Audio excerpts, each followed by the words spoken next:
haven't got a clue where Terry is. Do you know where he is? No idea. Dino? Oh, scary. Get it off. Scary. Good evening. Welcome to SAFC Fan TV and another edition of the Sunday Bunch Live. As you can see, we haven't had Michael Bowers on for ages because of his crap internet. So I've had to invite him round for tea. He stayed for dinner as well. He's had dinner, he's had tea. I think he might even be having a sleepover, but he's here in the studio with me. Michael, say hello to everybody. Hey guys, you all right? Philly, he's still super sexy though, isn't he? Still super sexy.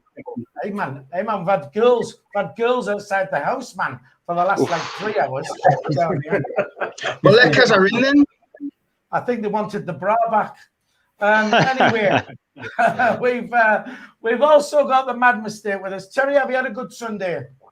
I have had a good day. It's been canny. I'm looking forward to me nice lie-in tomorrow because I've got a day's holiday to do more stripping.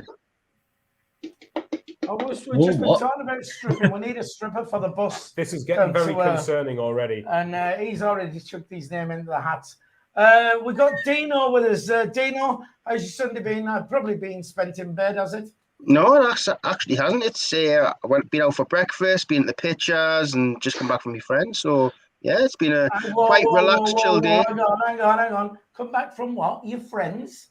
Yeah, friends, mates. Friends, have you? Well, you're not my friend, so. Oh. I thought Dino was going to say, I've been out for breakfast, I've been out for lunch, and I've been out for tea as well, but he didn't say that. Full shebang. No, and then he's going to the gym, partly. And then we've also been joined by the Peaky Blinder down south, Jacob in his daft cap down there. Jacob, have you had a good day? Yeah, decent, mate. Went for a nice long walk, lovely roast dinner as well. Back home, pretty chilled, mate. To be honest. You talk about dinners, and there's Bowers getting all excited. Oh yeah, you had a roast dinner. Yes. Not that excited though. Right, right. We are live, which means you can join us via the live chat if you want to take part in the show. Shout out already to people on there. John Forbes is there, says Daniel off to us. We'll come on all these a bit later on. John T. Black Cat podcast as well. That is Carl and the gang down there. Hi, you lot. Thanks for tuning in. Superman Aaron Fisher, Dan Humphrey, DJ Earth Patch, the team down here who does our previews for us, and the SFC, or as Terry likes to call him. What do you call him? Who? Thane. What do you call him? Oh, Thane. Thane's friend, Thane. No, you call him worse than that, don't you? Thane. Oh, no, Thane. it doesn't matter. Forget it. Hey. Right, there you go. Right then, well, let's start off. Yesterday, Accrington Stanley 1, Sunderland 1. We've had a little chat before we came on air, and there's a lot of doom and gloom going on around here. We're going to go down south, all the way down south to Jacob, first of all. Overall, what did you think? Well, first 45 minutes was pretty much as lackluster as it was from the performance on Tuesday, to be honest. In the final third, no quality there. Our passing was awful in terms of creating chances. There was really nothing much in the game. I think it was just a pretty drab game overall in the first 45, and we needed something to really enlighten the players going into the second 45 minutes. And to be fair, the change worked at half-time. I'm not sure whether it was an injury, but if it was a tactical decision, taking Pritchard off, bringing O'Brien on, who actually put in a decent shift in the end, even though his goal was deflected, he can roll his socks up and say that he came off that pitch, having put in, was it a decent day's work? But some of the lads, I'm sorry, for the second time this season, not being able to see a game of football out when the opposition's down to 10 men, it's a collective thing. I'm not one of those that goes fully in on the manager. It's a team effort.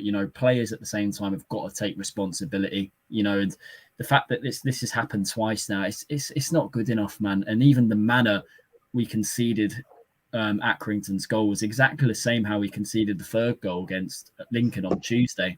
A player goes to swing at the ball, misses it completely. They break up the other end and score. You know, it's just pressures get into these players. They're not learning their lessons. Worrying times. Top two.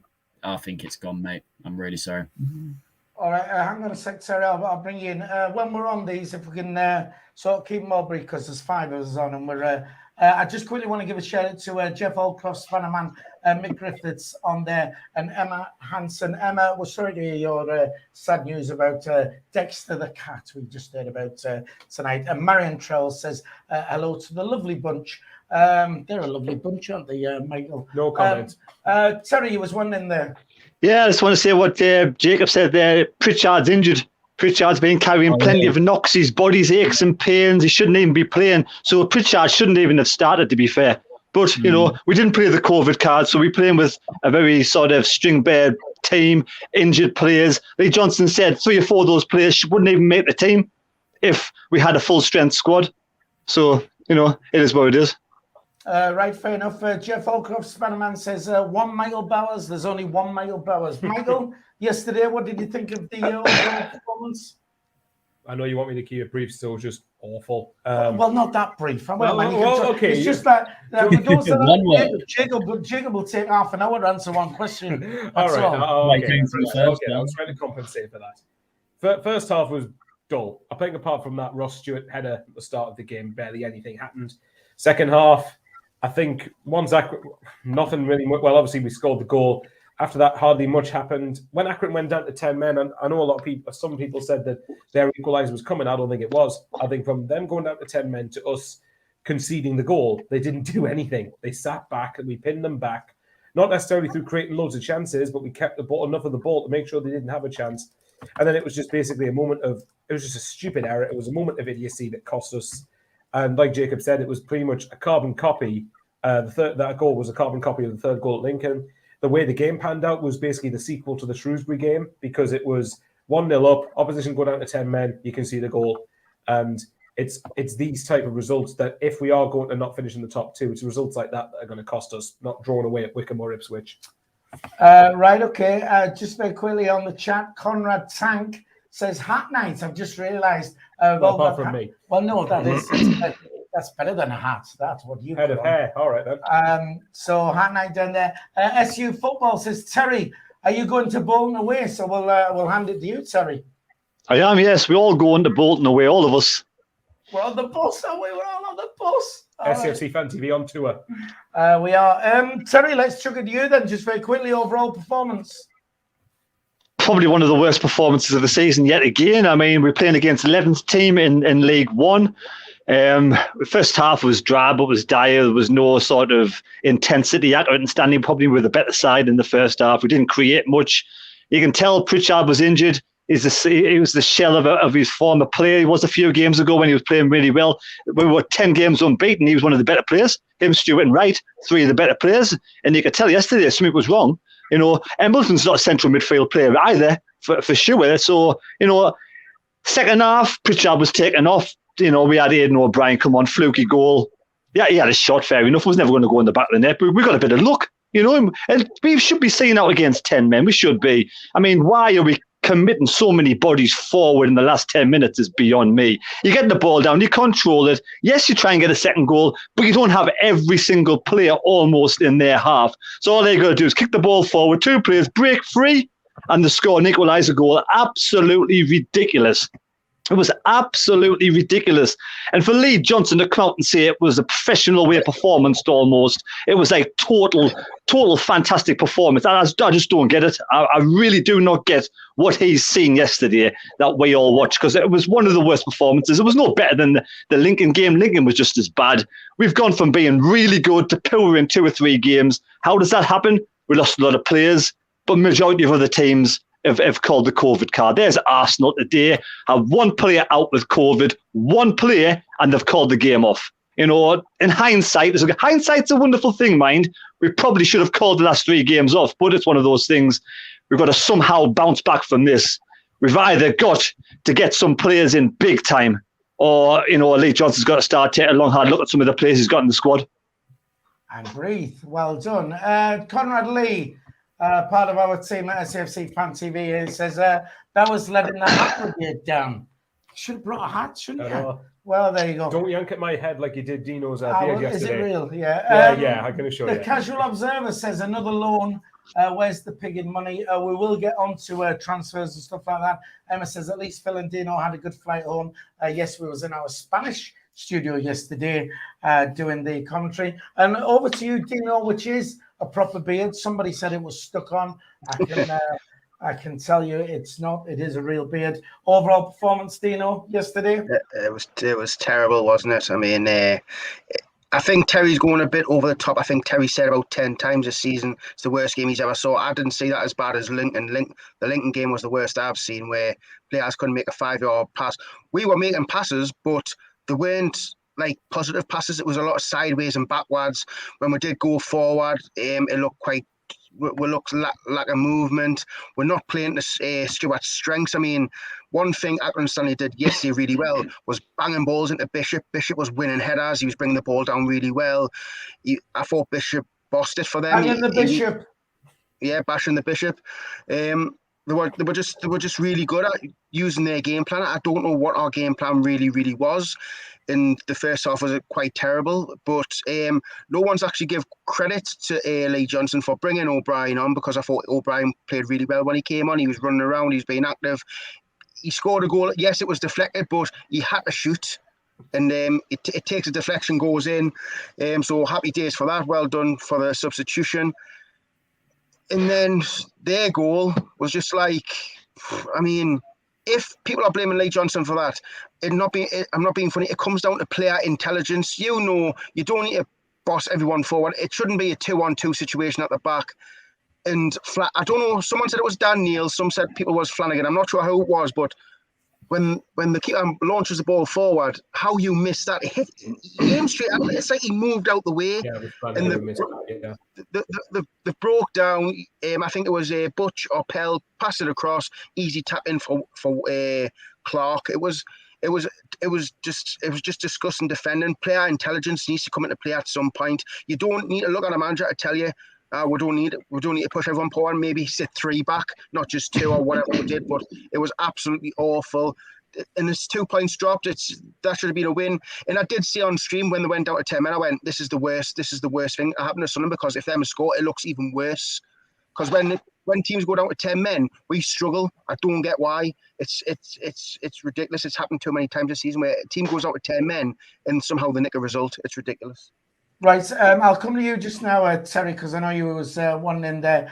Fullwell 007 says, how nice was Accrington's pitch yesterday? Apparently got relayed last season. 5% synthetic, 95% grass on there. John 84 is starting already. Streaky Johnson. Here we go. Terry, you was desperate to get in as Dino was talking there. Congratulations on the substitution. Really, Dino, Pritchard should never have been starting if he's not even fit. He come off because he was injured. Who was he supposed to bring on? Denver Hume, Tri-Hume, Patterson. Who was it? Who else can he bring on for Pritchard? Nobody. Not congratulations, Lee Johnson. Lee Johnson shouldn't have even started Pritchard in the first place. Wait there. If he didn't start Pritchard, right, everyone will be going, why isn't Pritchard playing? He's injured. Who wants to play an injured player? Well, who in the right mind will play an injured player? I'm not having that. Well, you play an injured player. Why don't you play injured? See if he lasts the full match. Are you going to let us talk? If Pritchard was injured from start of the game, he wouldn't have played him. Simple as that. He said in his interview. I didn't listen to his interview.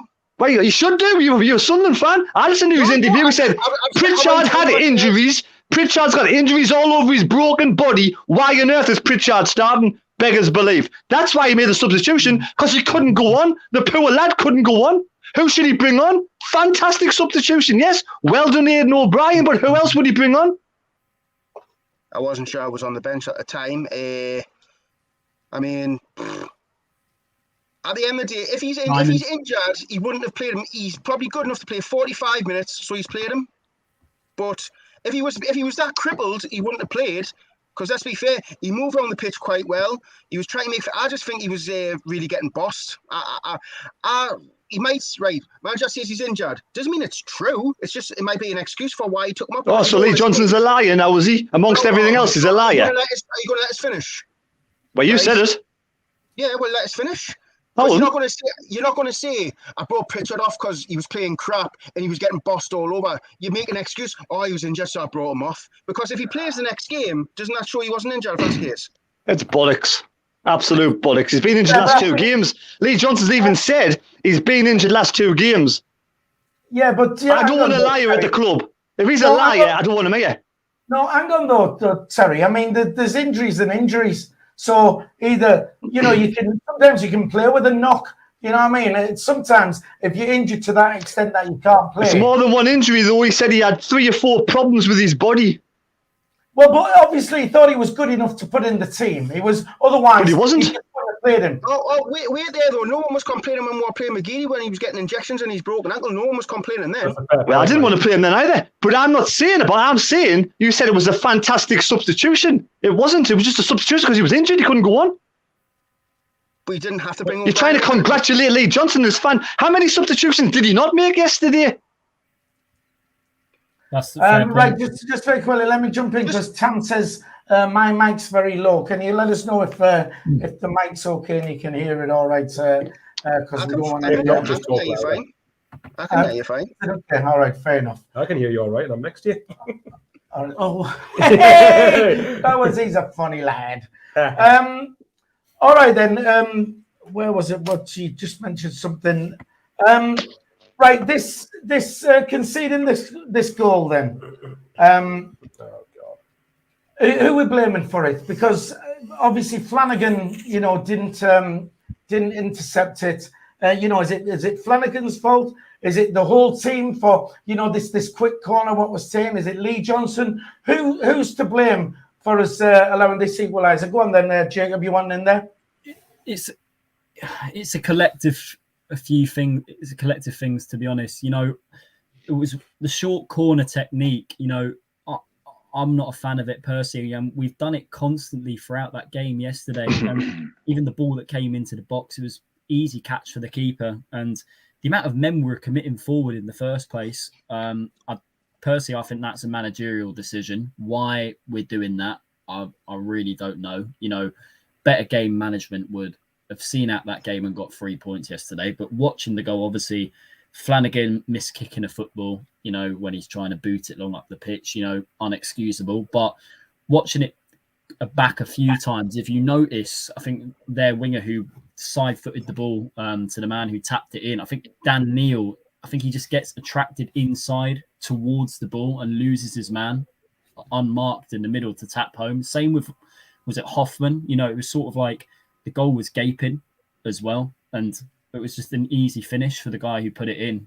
And yeah, it's just I really don't know. We could go on all night, who is to blame really for that goal. But yeah, I think it's just the whole team needs looking at, to be honest, for how we conceded that goal yesterday.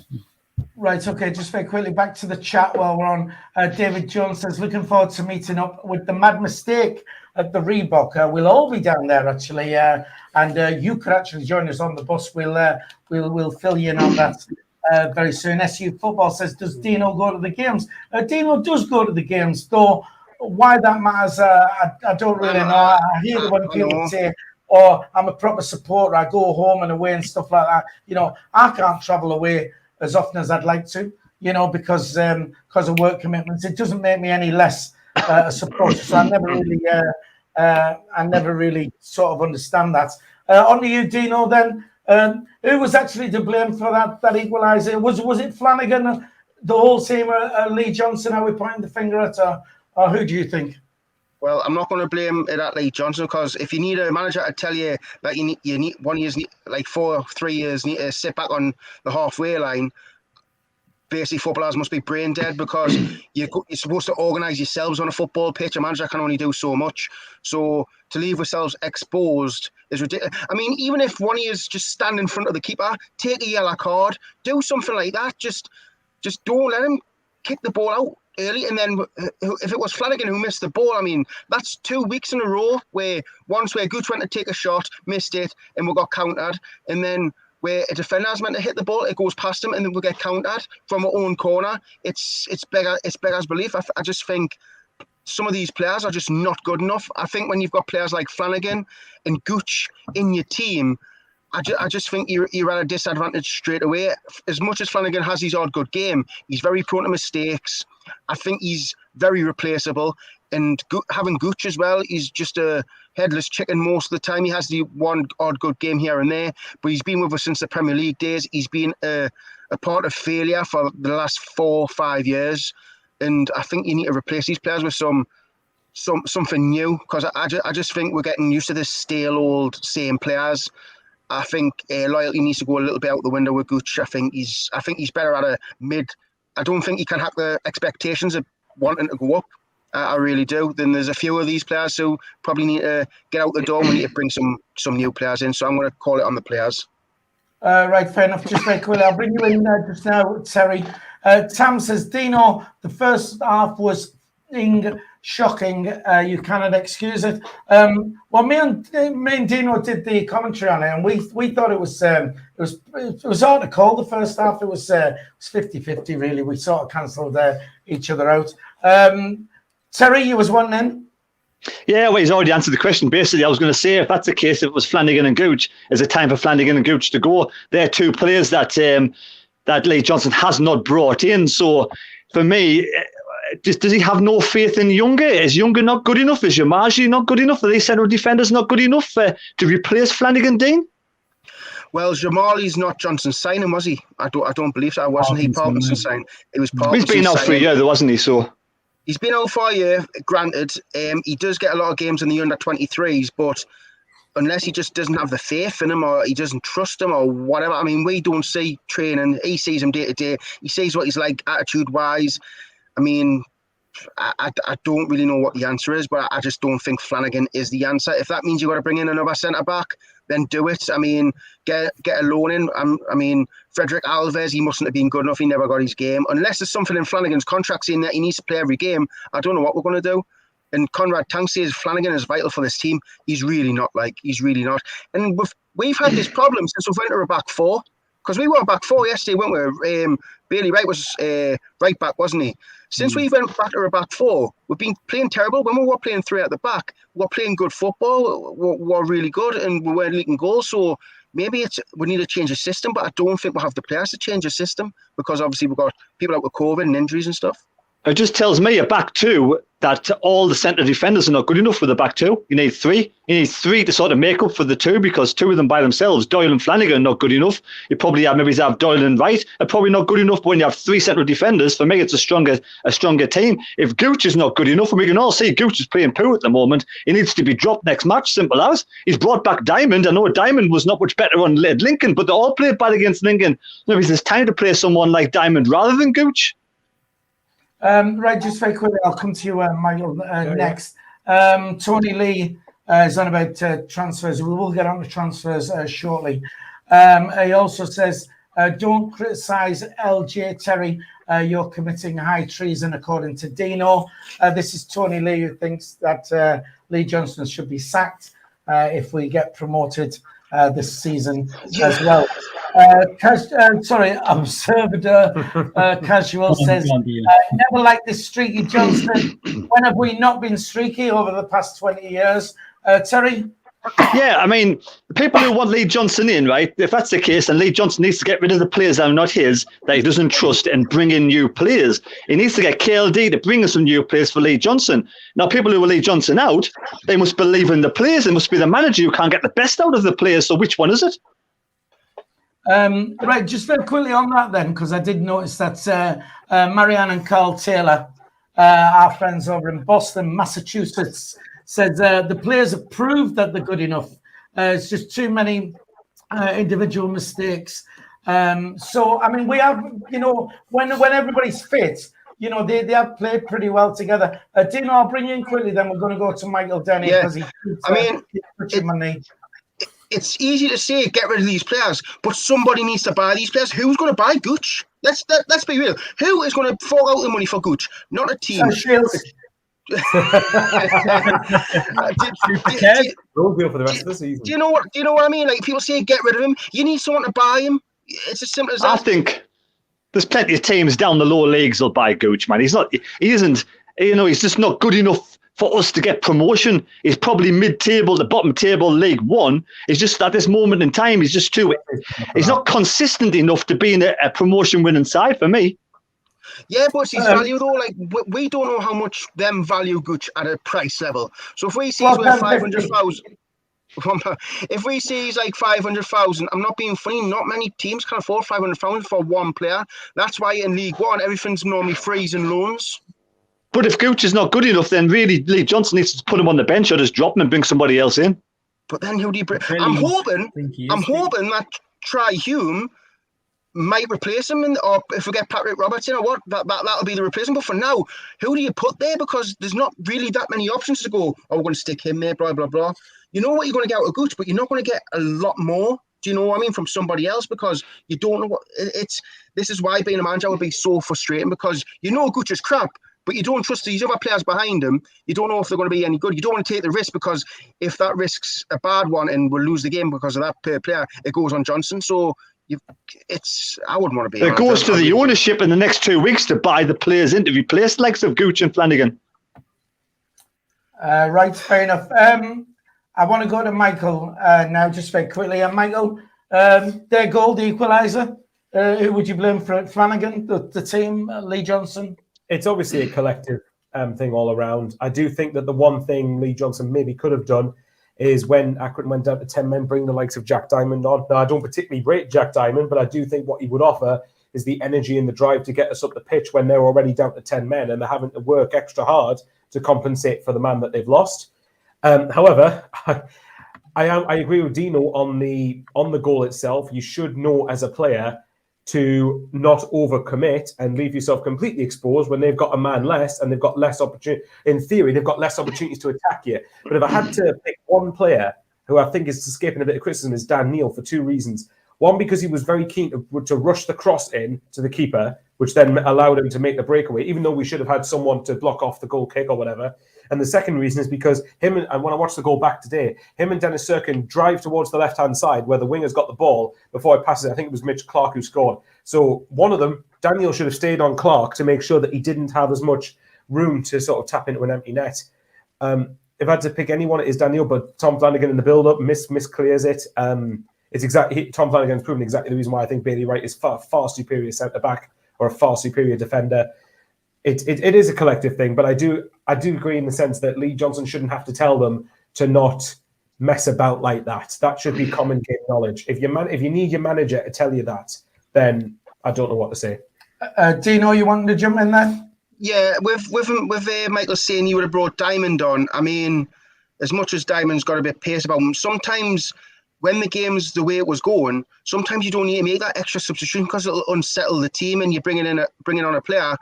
Like, I've seen people change systems and that, and some players don't know what the hell's going on. I mean, there was a time where apparently when we were changing the system, and Luke O'Neill didn't have a clue what he was told. So sometimes it's best not to make a substitution. We're kind of in control. We're down to 10 men. There was no need to really change anything. We just needed to just hold on, keep compact, and we didn't do that. So just making substitutions isn't always the right thing to do, because it can cost you, and it could cost you the game if you make the wrong substitutions. Do you know what I mean? All right, Jacob, jump in there, and then we'll go to you, Terry.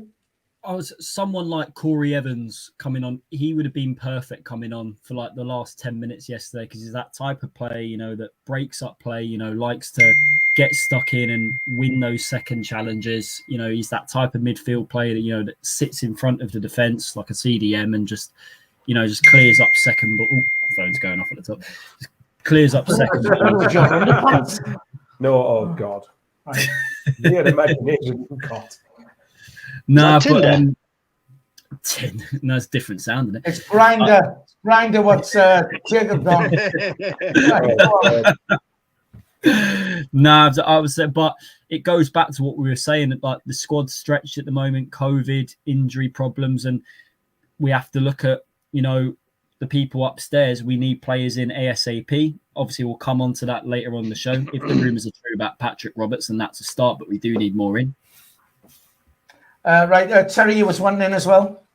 Yeah, who's to blame? Well, at the end of the day, we've been in the situation before with Shrewsbury. We need to be able to have someone like Lee Johnson and Bailey Wright, who are the captain and the manager, to make sure the players actually, understand what's got to happen when we go down to 10 men. We need to control the game. We don't need to overcommit every single player on the pitch to go for the second goal and basically commit football suicide. There was no need to do what we did yesterday. And some of the players like Flanagan does need to take responsibility. He's 30 years of age. You should know by now how to see a game of football out. So some of the older players need to be sort of barking instructions out, the likes of Doyle, likes of Dan Nigger, the young ones who haven't been in the situation as many times as Flanagan, as Bailey Wright and as Lee Johnson. These players, they've got to own up to the responsibilities and the manager more. So I blame, like I say, I blame the majority of them for it.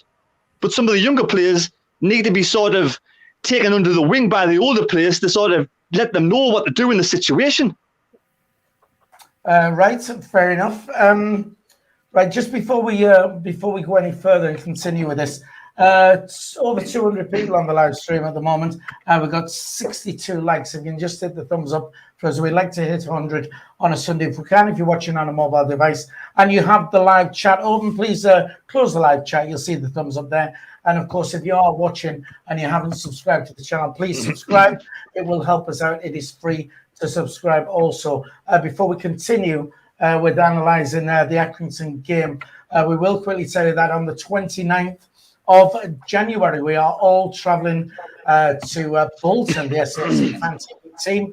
We've got a bus, we've got tickets, and there's a place on the bus. So we're going to throw that up for grabs. If you'd like to come with us on the bus, we'll pay for your bus travel down. We'll pay for your ticket into the ground. All you have to do is be a member of the channel, and you can still enter if you're not a member by joining. It's $1.99. There's a link in the description below. Just join that, and then you just need to send us an email to, hang on, as soon as I find it, you send an email to our email address, which is just there, SAFC Fan TV 73 at gmail.com, just to confirm your interest. There's only 6 people in the draw at the moment, so you've got a good chance of winning a place on the bus, and we will draw that next Sunday live on this show to see who's going to join us down in Bolton. Right then, I'll tell you what, we'll start with, I think we'll start with Dino on this. Dino, have we blown top 2 now? Is top 2 gone? I mean, it's not gone, but I don't, with the way we're playing, I think we're too inconsistent there, top 2. I think we're just way too inconsistent. We're drawing too many games we should be winning. We're losing the games we should be winning. We're just too inconsistent at this stage. We're teams down to its bare bones on personnel. I just think there is better teams in this league than us. I think Wigan are a better team than us. Rotherham are a better team than us. I mean, we can beat them on one day, but it doesn't mean you're a better team just because you beat them. The season's not about 2 games; it's about 46. And unfortunately, in a 46-game season, we aren't the best team out of all. It's hard to get the words out. We're not the best team in the league by far, but we're doing what we can. As long as we stay up there, I mean, we're doing better than we have done in previous seasons. We're up there in the top 2 and round the playoffs, where last season, the season before, we were bouncing between playoffs and 10th. So it's an improvement, but still not where we want to be. We want to be in the top 2. But unfortunately, with the way we're playing and the way the team is, we're just not consistent enough. So for me, I think that's the top 2 done for me. Oh, it's all doom and gloom now. You've upset me. Don't say playoffs because it's we forget the playoffs. If it's not top 2, Philly, it's got to be playoffs. Yeah, do you know what I mean? Even I'm saying, you know how optimistic I am, right? Even I say, if we get the playoffs, we're not going up via the playoffs. Simple as. We're just too unlucky in the playoffs. So it's got to be top 2. Stephen Hensel, if we go up this season in the top 2, I'll give SAFC Fan TV £30. Right, just log that down there, Stephen Hensel. Find his address. We'll be knocking on his door. Right, fair enough. Have we blown top 2 then, Jacob? I want to say, it's. Well, so you say hard. yes or no. I mean, no, you can just sit on the fence. It is too confusing. I think we've blown it, mate. I mean, I know that you don't like to hear negativity, Philly, on this channel loads, but nah, I'm being real here. No, let me finish. Let me finish. Like Dino said, there's too much inconsistency in the side. Same players, we're putting too much faith in players that have been part of failed regimes over the last few years in this division. And yeah, unless something dramatic changes and we go on another brilliant run based on players that we bring in, then we might have a chance. But right now, nah. And I don't think that the current players that we will keep and won't be able to sell, I think that will cost us as well. Right. No, just to clarify on that, Jacob, really. I mean, I don't like the negativity. I mean, I'm all positive and everything rosy. On the channel, I like everybody to just have their opinion and say it how it is. So, Terry, have we blown top 2? I completely agree with Dino on this one, apart from we could make life a little bit better and try and help ourselves out by KLD bringing in about 5 players. We need a leadership captain in the middle of the park, centre of midfield, to let Dan Neil be the playmaker, let him do all the dirty work, all the hard work, lead the team from the centre, proper leader. We need 2 centre-backs. If we're going to drop Flanagan, 2 centre-backs, and we also need to bring in a pacey winger and probably a striker. It would be amazing to get someone like Jermaine Defoe in who could actually bring some sort of quality of leadership, all his experience to the young lads to know what to do in the last 10 minutes when you're down against 10 men. That's what we need.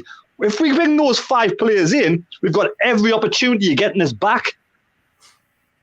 Right, fair enough. Michael, top 2? Come on! Are you relying on me for some positivity? Yeah, not really. No, I don't think it is blown. I think when you can consider when you're okay, by Tuesday night, when Rotherham and Wigan have played a game in hand, we probably will not be in the top 2. But look at it. If both teams win, then we are at worst, I think, 1 point off second or whatever it is. I don't see how that's top 2 gone, because if it is, then we might as well throw the towel in and not bother playing the next 19 games. What's the point then? For me, to get playoffs. That's just a dumb thing to say that, to be fair, like Bowers, to get playoffs. I don't think so, because people every time, I don't think anyone would have been saying this 2 weeks ago. Oh, top 2's definitely not gone. 2 weeks later, top 2's gone. What's the? I don't know. Stuff like that really just irritates me. Well, that's football, mate. That's football. It's like 1 week, we're going to stay up. The next week, you get beat, we're going down. Your opinion changes throughout the season. You can't just say, that's football. It doesn't mean it can't irritate us, though. It can irritate you.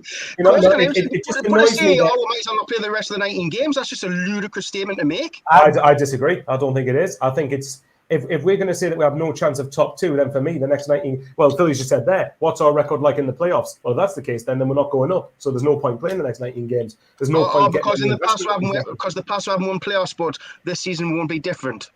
That's past, man. We've got a different team and a different manager, so I think you're being a bit too down on that. But if that's the case, then if the past is different, then we can't write off top 2. Then we can't then say top 2 is definitely gone, because it's not. My point is, I think that I'm going to wait and see until the next, say, 5-6 weeks, see what happens. And I'm talking if we do have to. I do agree with Terry that we have to help ourselves out in the transfer window. We can't just go around and make it as hard as possible for ourselves.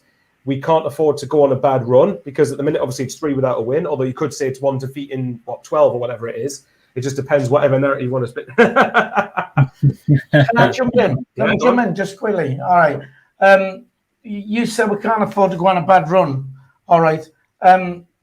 We spouted off, and I think you spouted off quite a bit, that Hull and Peterborough last season had 2 bad spells, right? We've had 1 bad spell at the moment, right? They've had 2 bad spells last season. Still went up. We're second. We're 1 point off top, right? We've still got nearly half the season to play. Oh, it's Terry. Go on. And we're writing off top 2 already. That's what I mean. I think it's absolutely ridiculous. Terry. For a team that wants to get finished in the top 2, is this not a bad spell now? 2 points out of a possible 9. Yeah. Or is this a good spell for you, Philly? Are you over the moon with 2 points? There we go. Right, okay. So you said one bad spell. We're having 2 bad spells now. If we have 3, we're knackered. Okay, Terry, can I ask Terry a question? Just out of interest. I'm just going to interrupt you. Right. Do you think Rotherham's going to go up at the minute? There's a reason I'm asking this question, by the way. But I think Rotherham, Wickham and Wigan at this moment in time have a stronger chance of going up than Sunderland. So out of interest, we've took 2 points from the last 9. Rotherham's only took 3 points from the last 9. This is their first bad spell, apparently. This is our second. You're saying a second bad spell. It's 3 games. I don't put 3 games down. Doesn't matter. A team that wins the table or gets in the top 2, it's our second bad spell. This spell could continue, but if it stays the same, we've still dropped 7 points. We've dropped a possible 7 points. No, listen, it could continue, right? You're saying if you're counting 3 games as a bad spell, then how many good spells have we had where we've won 3 games in a row? We've had 3 But what I'm games, saying is Rotherham's only having 1 bad spell because they've only lost 1 game, mind, in this bad spell. No, listen, they've got. I mean, they're playing Lincoln on Tuesday. Now, what did you say about Lincoln? Because Lincoln beat us, and you said you hope that they're going to turn up. Yeah, the thing that's always annoyed me, and it seems to happen quite a bit in this division, is that teams turn up against us, then don't do the same thing against sides around us. But to be fair, Lincoln, apparently their form has got a lot better, and apparently they were very unlucky to lose yesterday. Now, at the minute, knowing Rotherham's home form, they'll probably win that. But my point is, if we're going to say that based off this recent spell of form that we haven't got a chance of top 2, then for me, we should be saying exactly the same thing about Rotherham. They've lost 2 of their last 3, and the game they did win, Bolton, they beat Bolton 2-1. Bolton apparently had very good chances to get something out of that game. And at the same time, they conceded in the 95th minute yesterday.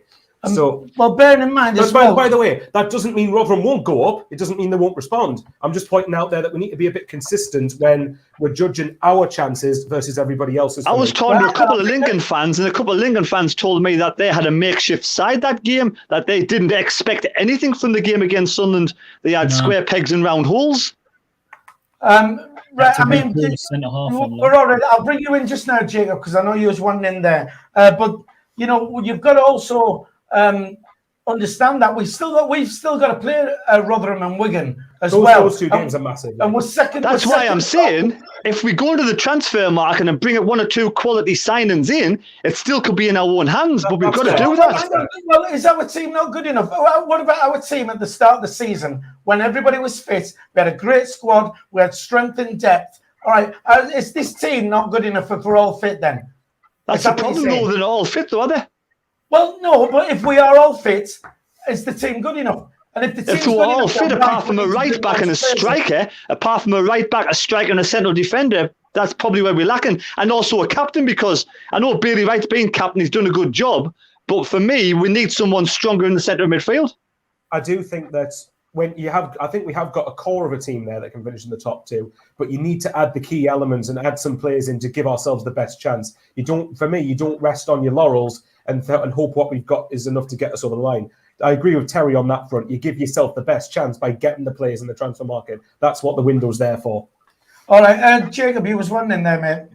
Yeah, in terms of, we can all say, we will all be looking at Rotherham and Wigan's results, but at the end of the day, the League One table, because so many teams have played different amount of games as each other, the table's not going to look clear in terms of how it's going to shape up probably until like the last 2 or 3 games, to be honest. With all these games, I mean, Wigan's situation is I don't know how they're going to fit. Well, Jacob, sorry, just very quickly, Emma, that's exactly what Emma Hansen says on the chat. Wigan are going to burn themselves out, burn themselves into the ground, and will drop, which is basically what you're saying. Carry on, Jacob, then we'll come to you, Terry.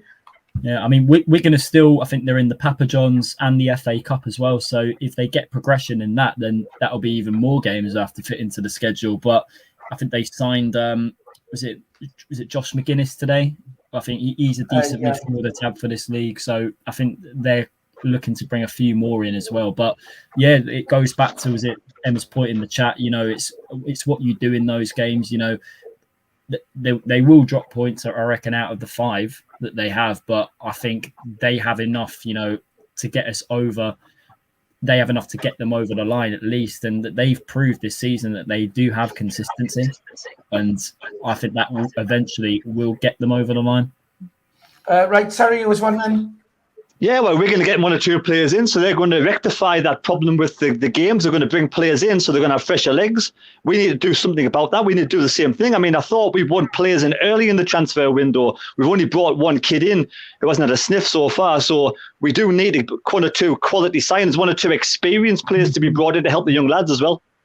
Well, I don't think with Wigan's backlog of fixtures they're going to have, I don't think 1 or 2 players in is going to rectify that problem. I think you're doing them a misservice. I think you're doing Wigan a disservice.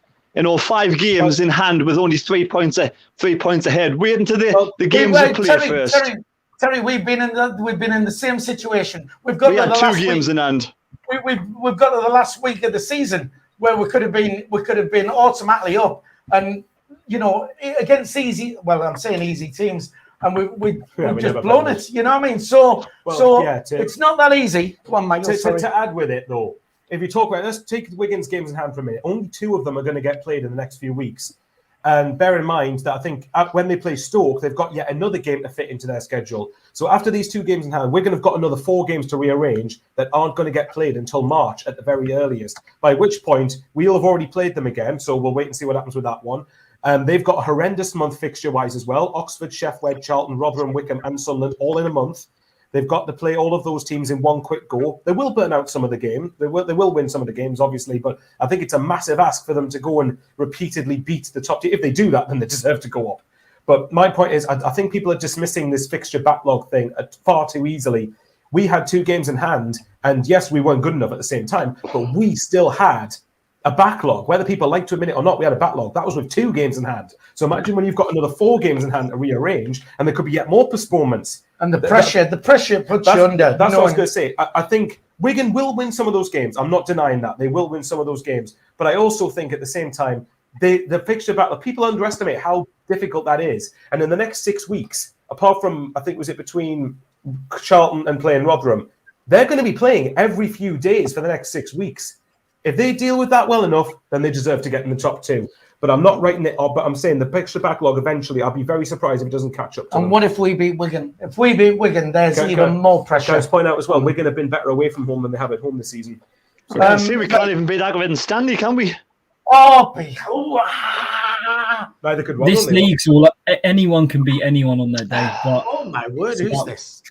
Right, just very quickly, TJ Sizzler Watson says, is Jacob the new Gilbert O'Sullivan with his new cap? That'll only mean something to probably me and Terry, I would imagine. Who's this? Hello, come here, come and say hello to everybody. Come here, Yay, he's here. Hello, look at me face here. Hello, go on, give me a kiss. Right. Hello, love you too. Right, there's other people. Chuck him back because we're push for time here. People are going on about the new signings, transfers and stuff like that, which I do want to get on to. But one more thing before we move on to that, because Terry, you've got a big gripe about this anyway. Lee Johnson's interview, he stated that we were in total control of this game. Terry, your thoughts on that? Well, it's absolute bollocks, isn't it? After you've just watched that game of football, what do you want to hear? Is the manager coming out saying we were in total control. We had professional. Was it a professional way performance, barring a few minutes? It's just like it's bollocks. It's absolute bollocks, man. Say it how it is, Lee Johnson. Were you watching the same game, Lee? Because you weren't watching the same game as me. I'm sorry. Right, okay then. Let's quickly. I'll not chuck that round unless any of you want to jump in on that. Yeah, I'll jump in. I mean, I don't listen to interviews because you've got. There's a lot of things you need to do. You need to be political. All right, we'll move on from you then if you're not listening to the.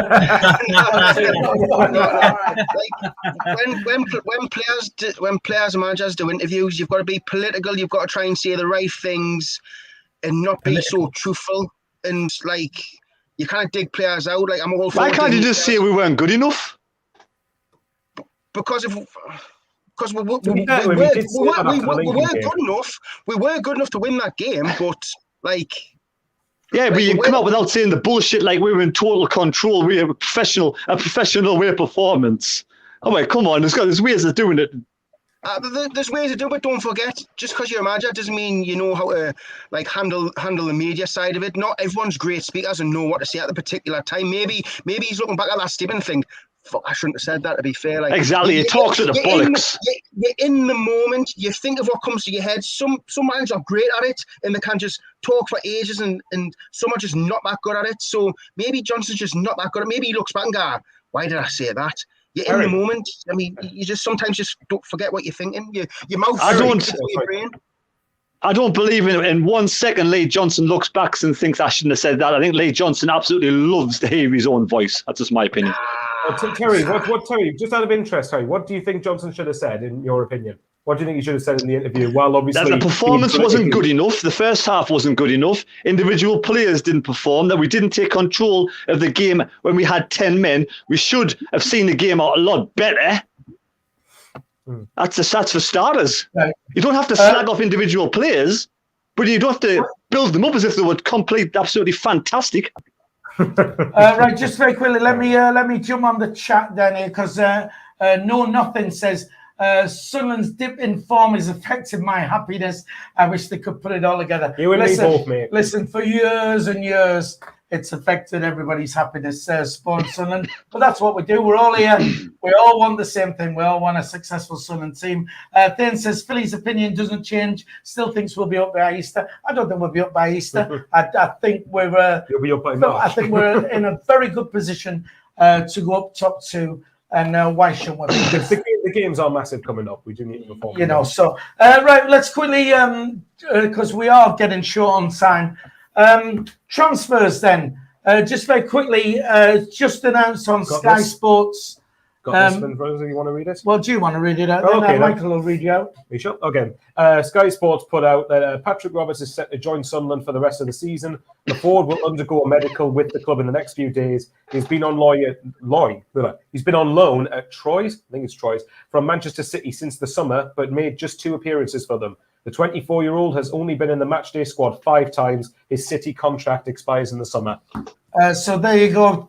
People have been asking what's happened to Patrick Roberts. Apparently he is having a medical, and that looks like he's going to be on loan till the end of the season. Jacob, is that a good move or not? Well, from what I hear, he's a player that plays out wide, got a bit of pace about him. Creativity, like what Terry said, is something we're needing from the midfield area right now. Providing the balls into Ross Stewart. We've got a bit of that, but we need a little bit more. And I think it makes up the numbers also, considering obviously we've got wide players like Nagidi out. So, yeah, hopefully he can show the talent that he has in this division. But I'm just a tad concerned about the amount of games he's played in his career for a 24-year-old, which is very, very low. Division 1, though, Jacob. I mean, Dino, Patrick Roberts. I mean, I just hope he's going to be a sign what's going to shock with. I think Pritchard's been one of them signings where he came in, he wasn't doing much, and then all of a sudden he turned really, really good. He turned into that player we're all hoping him to be. I don't know much about him, but he's come from Man City, a player we've got on loan in Callum Doyle, who's been a very surprising package for a 17-year-old. Yeah, we're getting someone who's 24, so he's not young. He's not classed as a young player, but he's classed as would you say an experienced player? Would you say he's just below an experienced player? He hasn't played that many games, but he's played at a good level. I mean, our Troyes in the French League. Well, he was up at Celtic, wasn't he? Didn't he play up at Celtic as well? And he's been in the Championship a few times with a few different clubs as well. So he seems like a player who's got a bit of ability. It just hasn't worked for him at certain clubs. Hopefully, this is a club, because some players go to a club and it just doesn't work, and then they'll go to another club and they just click. It clicks and they find the form, they're happy and stuff like that. So hopefully he joins. He plays out his skin. He helps make top 2. He enjoys his football and he wants to sign a permanent deal at the end of the season. That's what I hope. But Roberts needs to come here and not think, in 6 months I'm going somewhere else. He needs to get his head down, work hard, and just put everything into it. And, if this is a stepping stone for him, fair enough. I don't mind that. As long as he helps the team, he just doesn't come here to sit on the bench. It can be a good signing, but every signing you make is a risky one. It can be a risk because not everything's going to work. So I'm just hoping to see him play. I just want to see him play. Michael, Patrick Roberts. I think it's got the potential to be like a Pritchard sort of signing, where we signed a player who's recently been in the Championship. I know obviously he's out on loan in France this season, but my point is that I think with Pritchard obviously didn't start well, then he started to show the quality that was there all along. And I'm hoping that Rob, the only thing slightly concerns me, your mic's on funny. No, you was vibrating. Have you got your vibrator? Oh, it's your phone. Don't comment. All right, go on. Oh, God. Anyway, yeah, Patrick Roberts strikes me as a similar player to Pritchard, someone who's above this level on paper. But again, this is on paper. I haven't watched him play, so I need to actually watch him. But for me, it's got potential to be really good. And at the end of the day, I mean, Gooch, like I said, he tries his socks off, but I just don't think he's good enough to be starting regularly if we want to be finishing the top two. So I'm hoping that Patrick Roberts comes in and gives that competition that we need. All right, Terry, Patrick Roberts. Yeah, I mean, it's dropped down in class. Looks like it's a bit of a drop down in class, but that means we only need a strong captain like midfielder, 2 strong brick shit houses in defence, and another striker. So, yeah, hopefully he comes in with 4 others. With 4 others?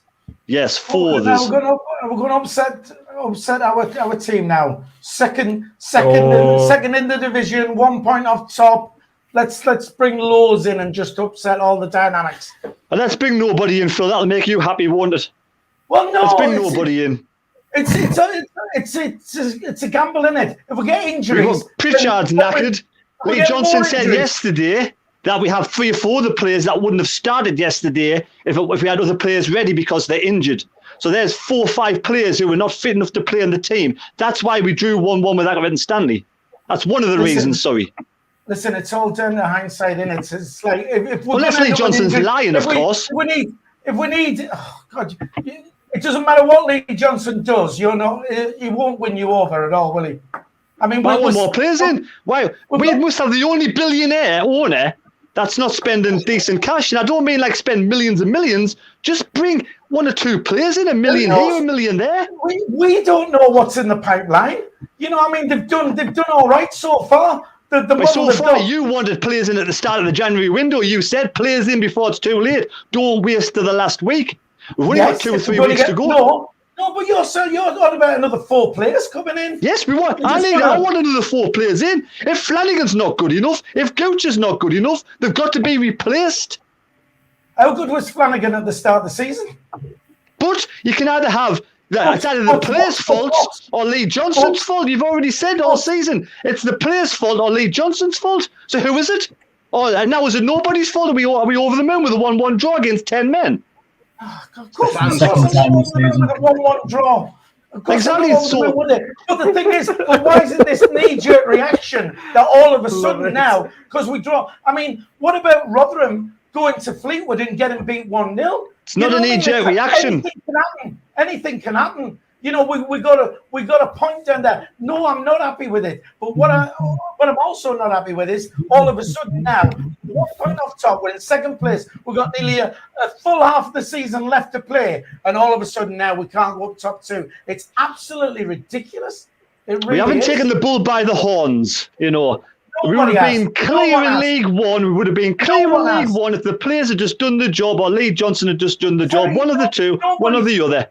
Nobody's running away with it. Nobody's taking the bull by the horns. Nobody has. You know, there's nobody clear, which is why... We're missing our opportunities. You're missing the point. We're missing our opportunities. So you're happy to get 1 player in. How many players do you want in? But what I'm trying to say, Terry... How many players do you want in? Listen, you're saying we're missing opportunities, right? It doesn't really matter because everybody else is missing opportunities. If somebody was running away with it, then our missed opportunities would be We're missing more opportunities. Eh? We're missing more opportunities. That was second dip in form. Second dip, 3 games. Is this a bad... It's a dip, yeah, it's a dip. Whether you like it or not, it's a dip. It's nonsense. How many players do you want in, Philly? How many players do you want in? I want 5. How many do you want? Probably a striker, just in case Stuart gets injured, and possibly I think a leader on the team, somebody who could, somebody like a Catamol or somebody like that who could come in. But these are so the defense is good enough. We have the. Well, all right. If you brought in a striker, what do you want the striker to do? Do you want to drop Stuart then and put a new striker in? Is that what you want to do? No, I want someone to play alongside Stuart at times. Oh, right. Okay. Like Broadhead did. So what we're going to do, we're going to change the formula. Are you happy with the defence, Phil? Are you happy with the defence? Do you know we have the 12th worst defence in League One? The 12th worst defence in League One. But stats you can twist any way you want. We're second. It's a fact. It's not a stat. It's a fact. We can have the worst defence in the league, right? But so long as we're up there, I don't give a monkeys. It doesn't really matter. You know, stats you can manipulate them however you want. You know, to suit yourself, suit your own argument. You're on about a new striker in. You only want a new striker in case there's an injury, which is what I'm saying. Well, not really. We played Broadhead with Stewart. Did we not? Am I just imagining things? It wasn't Broadhead fantastic. We're much better with Broadhead on the side. We've not played two up front all season. Doesn't matter. You can play somebody off Stewart at times in the football. At times in the game, you can play somebody off Stewart, and we don't have anybody to do that. What's the matter with Aidan O'Brien? He's not good enough. Got us a goal yesterday, though, didn't he? He's not good enough. Apparently, he's not good enough because he's not one of Lee Johnson's players. Good enough to get us a point, though, wasn't he? He's not one of Lee Johnson's players, so he's not good enough, along with Flanagan and along with Gooch. Yesterday, then? Not good enough yesterday, was he not? To be fair, most of them weren't, no. Right, well, we're just going to go around in circles, right? He's only scored 5 goals in 45 games. Oh, well, that's a good return. For a striker, I don't think so. Right. Who scored 5 in 45 games? Who's done that? Aidan O'Brien. Oh, Aidan O'Brien. I thought you were talking about Stewart there. How many times have he started?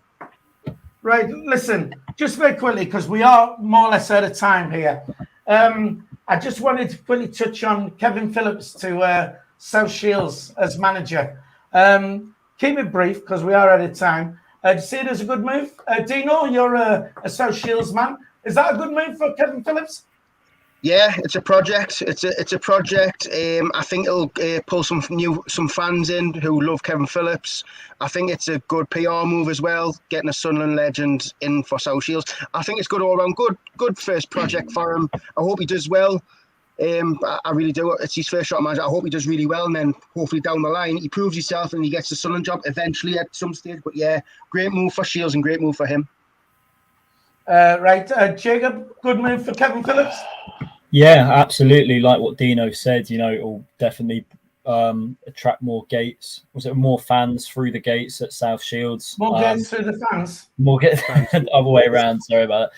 No, great for the club. You know, great for the community. Someone with that high calibers come in, and I think that's his first proper managerial job as well. He's only had assistant managerial jobs before that. So, good luck to Super Kev. Honestly, I hope he does bits with them and gets them up to the divisions, because it's a lovely community club, South Shields, and yeah, I wish them all the best. Terry, is it a good move for Super Kev?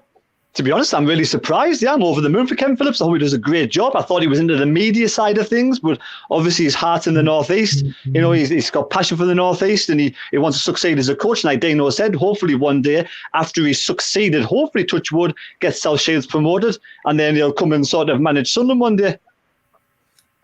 What do you think, Kevin Phillips? Good move for him. I've not been one that's particularly banged the drum about Kevin Phillips being our manager, because although he was a great player, you know, it doesn't necessarily mean you're going to be a great manager. But to be fair, you've got to start somewhere, and hopefully this is the start for him as a good managerial career for him. Right, okay. I like to see him in management. Me personally, I think he's gone. I think he's dropped down too low. I think he could have got something else a little bit higher. I mean, I'm chuffed for South Shields because great little team, local team, and they're doing fantastic. But I'm surprised. I think it's a massive coup for South Shields, and I'm just surprised that he's actually gone down as far as he can. Dino, it's a project. The building stands in the stadium. The built up like a tier of stands.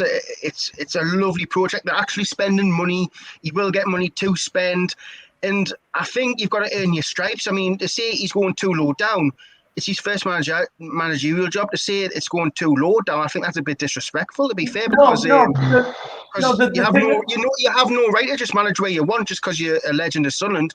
I think it's a great move. He's only like 2 leagues off National League, I think, or Conference. No, but what I'm trying to say, Dino, is, and I hope to God it goes superbly for Super Kev. The thing is, if it doesn't work out for him, right? If he's at a higher level and it doesn't work out, it's his first managerial appointment.